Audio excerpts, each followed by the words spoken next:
Internet ஃபுல்லாக cut பண்ணிட்டாங்க. எங்களால் நாங்கள் இங்கே சிக்கி தவிக்கிறோம். இந்தியா கவர்மெண்ட்டு எங்களை உடனே மீட்டெடுக்கணும். இல்லைனாக்கா எங்கள் உயிருக்கு உத்தரவாதம் கிடையாது.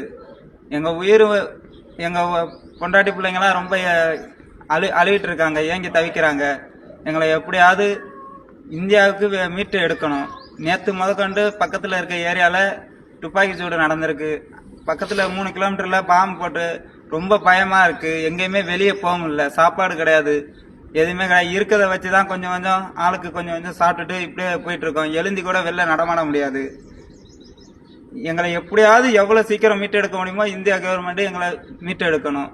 இதுக்கு ஏதாவது ஒரு நல்ல முன்கொண்டு எடுத்து இதை செய்யுங்க. எங்களால் வெளியே நடமாட முடியாது. இது நாங்கள் இப்படி தான் இருந்து பேச முடியும். வெளியே எட்டி பார்த்தாலே ஏதாவது பிரச்சனை வந்துடுமோ அப்படின்னு சொல்லிட்டு பயமாக இருக்குது எங்களுக்கு. மதிப்பிற்குரிய பிரதமர் மோடி அவர்களே, நாங்கள் இந்தியாவிலேருந்து மீன்பிடி